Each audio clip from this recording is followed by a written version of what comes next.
പതിവ് പോലെ 11 മണിയായപ്പോൾ ഞാൻ എണ്ണീറ്റു. ഇന്നലെ ഉടുത്ത മുണ്ട് കാണാൻ നോക്കിയപ്പോൾ സൈഡിൽ കിടക്കുന്നു.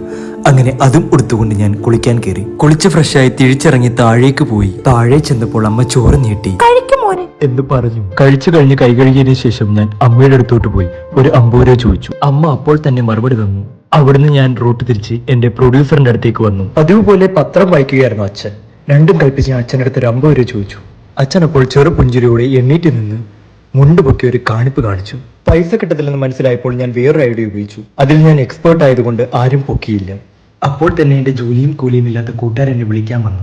അവനോടൊപ്പം ഞാൻ വണ്ടിയിൽ കയറി യാത്ര തുടങ്ങി ഏതാനും നിമിഷങ്ങൾക്കകം ഞങ്ങൾ കൂട്ടുകാരടുത്തേക്ക് എത്തി. ചെന്ന ഉടനെ തന്നെ ഞാൻ അവരോട് തമാശ പറഞ്ഞു. അപ്പോൾ എല്ലാവരും ചിരിയും തുടങ്ങി. അതിനുശേഷം അവരെന്നെ കളിയാക്കാൻ തുടങ്ങി. അപ്പോൾ എനിക്ക് മനസ്സിലായി ഇന്നത്തെ ഇര ഞാൻ തന്നെയെന്ന്.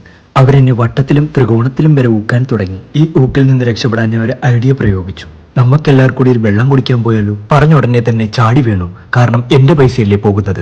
ഓസിന് കിട്ടാൽ ആസിഡും വിഴുകുന്ന ജാതികൾ. അങ്ങനെ കടയിലെത്തി ഞങ്ങൾ വെള്ളം കുടിച്ചു. വെള്ളം പകുതി പോലും ആയില്ല, അതിനു മുമ്പേ എന്നെ ഊക്കാൻ തുടങ്ങി. ഇവന്മാർക്ക് എന്തിന്റെ കേടാണ് മയില്. ഇനി ഇവിടെ നിന്നാൽ എയറിന്റെ കാട്ടി ഉയരത്തിൽ ഞാൻ പറക്കും. അതുകൊണ്ട് ഞാൻ വീട്ടിലേക്ക് മടങ്ങി.